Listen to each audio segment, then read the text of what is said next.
Evening everybody, Dave here from Paradigm Games, and in this video I'm going to take you through the various powers of UFO Wave and how each of them are going to be used. In order to do that, I've set up a mix of different scan cards that you may see when playing a game. Obviously these come out in random order. For this, I'm first going to take you through what we've got on the scan so you can see the way that the powers interact with it in different ways. So first of all, we've got a positive energy card. It's a card that gives you an extra ET or extra victory points if you claim it. That can only be claimed by ones adjacent to it, as you may remember from the scan video. We've got a level 2 crop circle, a high scoring recon here, 5 points for that. Next to it is a negative card, a military card, human card. That human is currently guarding both this recon and that level 4 abduction there. Then we've got a negative energy card called a destructive card. This one actually loses you a plan card if you're forced to take it. And lastly, we've got a second abduction here and level 3 abduction. So that's our scan layout, and I'll show you the ways that the power cards can interact with that. Some cards are going to interact with the scan, and other ones may interact with your opponents or defend from your opponents in different ways. So without further ado, let's start looking at them. The first power card that we're going to look at is called Dimensional Shift, and this is where you open up a portal to an alternative dimension. How that's explained in terms of gameplay is at a basic power level, what it allows you to do is replace any card you like on the scan, so essentially discard one off the scan and then bring out a new card to take its place. And I might, for example, use that to get rid of that human if I wanted to take the recon or the abduction. I may want to take this abduction, and I would use it to potentially get rid of that. Now, of course, my opponents might be going for particular types of activities, and maybe they're after that recon there, that high points recon. So I could use it to get rid of that. Now, as you may know from previous videos, power cards have 2 levels to them, basic and advanced. And you need craft cards to be able to play the advanced ones. But with this one, at advanced level, what this does, it allows you to discard an activity or an energy card that a player's previously drawn earlier in the game, so they've got it in their score pile, and you can literally take that off them. It's done at random, so you don't know which one you're going to take off them, but it's a good way of lowering their score if you think that they're starting to take the lead. So that's the Dimensional Shift.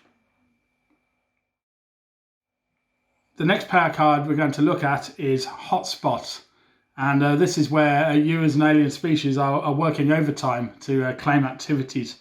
And so essentially you're out there trying to get more activities than you would do usually.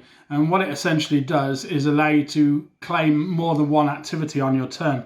At basic level, you can claim 2 activities of the same type that are adjacent to one another. So if we have a look at these 2 abductions here on the scan, we can't claim that with the basic one because they've got the destructive energy in between them. However, at advanced level, it allows you to claim 2 activities of the same type from anywhere on the scan. So that would allow me to take that and that in my turn. However, the adjacent card rule still applies, so I would have to take that too, and also this bad human here. So maybe I could use other cards to get rid of those, so we'll have a look. So it's the Hotspot. Next power we're going to look at is Mind Control. This one's directly focused at the groups of humans that you're going to encounter in the game, and it allows you to control them in various ways.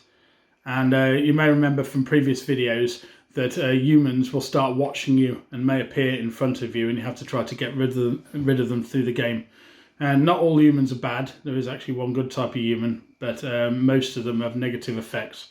So at basic level, what it allows you to do is swap a human who's watching you with one from on the scan. So I may have a certain type of human watching me, and I may prefer to have the military watching me instead, and I could swap the 2 of them. At its advanced level, it allows you to swap one of the humans that's watching you with a human watching another player, which is a very powerful advanced ability and very useful, and it can turn the tide of the entire game So they may have a positive human watching them, something good, and you'd be able to swap the two over, and which could greatly impact their score. Next we've got missing time. And with this one, it makes it seem that powers that have previously taken place by other players have never taken place at all. And it's essentially a countering card. At its basic level, it allows you to counter a basic power played by another player. And because it's not your turn, I've had to say play any time in brackets there, so you can play at any point in the game. When you do that, the power that they've just played is discarded. However, you can only counter at a basic level. In order to counter one of their advanced powers, you would need to play a missing time card at advanced level. So you would play a craft alongside it, and that would allow you to then counter their advanced power. Next we've got Paralysis here. And what this does is limit the options of one of your opponents on their next turn. So you play it's an offensive card, so you would play this against another player with another alien species. At basic level, it means that they wouldn't be able to play craft on their turn. So they could still play basic powers, but they wouldn't be able to advance those powers to advanced level, nor would they be able to use craft to get rid of watching humans on that particular turn. If you raise Paralysis to its advanced state, it stops your opponent from playing plan cards altogether. So essentially stopping many of their options on their next turn. Again, a very useful card, especially played at the right time. The next power we're going to look at is Premonition. And this is the telepathic abilities of your alien species that you're playing as. And it allows you to predict the future, to see what's going to happen in the game. And with this, at its basic level, what it allows you to do, you first choose whether you're going to look at the scan deck, that's the cards coming out on the scan line, or the plan deck. And the plan deck are the powers that we're going through here, and craft cards.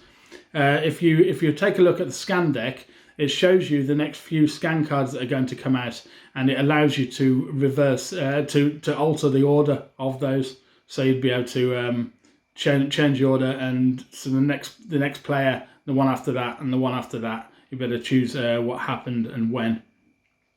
At its advanced level, you can claim one of those cards, so you not only rearrange the cards, but you can also take one.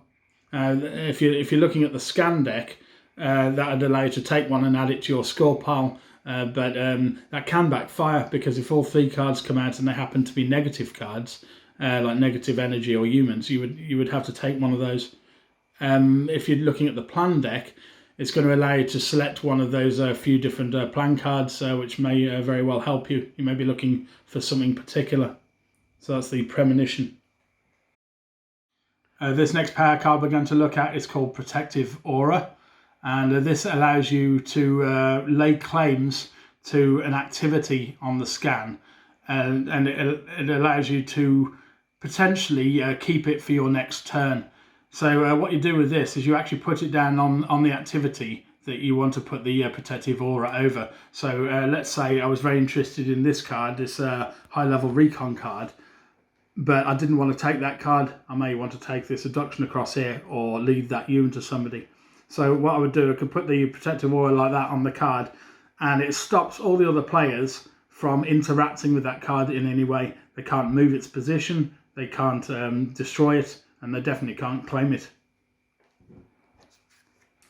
Now, at its advanced level, what this does is at the start of your next turn, it allows you to pick up that protected card in addition to your normal action. However, the adjacent rules still apply. So by the time it gets around to your turn, you may find there's negative cards alongside it. You don't have to claim the protected card. It's entirely up to you whether you would take that or not. But it can be very useful. We're next going to have a look at Stealth Mode. This is your craft's ability to go invisible, to be removed off the visible radar and spectrum. And it allows you to hide from humans who are on the scan line. So if I wanted to take, for example, this recon, it's next to this military, but I could play a basic stealth mode to hide from that particular military and be able to take that card without having the military spot me. At advanced level, it allows you to hide from all humans on the scan. So let's say, for example, there was a second human here and we've got 2 humans guarding this particular card. It would still allow me to claim it because I'll be hidden from both of those humans. It also has the added bonus of people not being able to lead humans to you until your next turn. So if you're suspicious that somebody plans to lead a negative human to you in their turn, you could play this and that would prevent that at advanced level. It's a bit of a vicious card, Terrorised. This is one of the definitely more offensive cards. What this one does, at basic level, it allows you to claim a random card off one of your opponents, one of their plan cards in their hand. Now, obviously you wouldn't be able to see which one you were getting, it would just be chosen at random. But if you wanted to see which one you were choosing, you would play this at advanced level. At advanced level, you can actually have a look at your opponent's hand and choose a plan card of your choice, which is very, very useful. That also has a great bonus in that you see what other cards your opponent's got, and even if you remember that for future turns, it may well help your tactics in the oncoming turns. We finally arrive at our last power card, Warp Reality. A very useful scan-related card, this one. At its basic level, it allows you to switch the place of 2 adjacent cards on the scan, which can benefit you in lots of different ways. So if we have a look at our scan cards, let's say I wanted to take this recon, but I also wanted to claim this positive energy. In order to claim that, I would have to have the energy sitting alongside the activity I want to take, so I could switch that, and then I'd be able to take both of those. We've got this human as well. The human is also watching the recon. Let's say I still wanted to take that card, but I didn't want that military to start watching me to spot me taking that card. I would switch these 2 around, and then I could take that. Or I could switch those if I wanted to take that, so I wouldn't have to take the destructive. Could be used in a variety of ways. Now, at its advanced level, it's very, very powerful. It allows me to rearrange the scan however I wish, which is absolutely brilliant. So it doesn't matter what's going on. So let's say I was particularly interested in taking this level 4 abduction. Now at the moment it's got this military on one side of it and it's got this destructive energy on the other side, both bad things that I wouldn't want. If I play an advanced warp reality power, it means I can rearrange this however I wish. So I may decide to move the military down there and the destructive alongside it. And now I can freely take the level 4 abduction with no negativities, and a new scan card will come out to fill the gap. So that's Warp Reality, and that there is an overview of the 10 different powers of UFO Wave. I hope you found this very informative, and look forward to future videos. We're going to soon be releasing full playtest videos of the game, so stay focused, and I'll see you again soon. Thank you.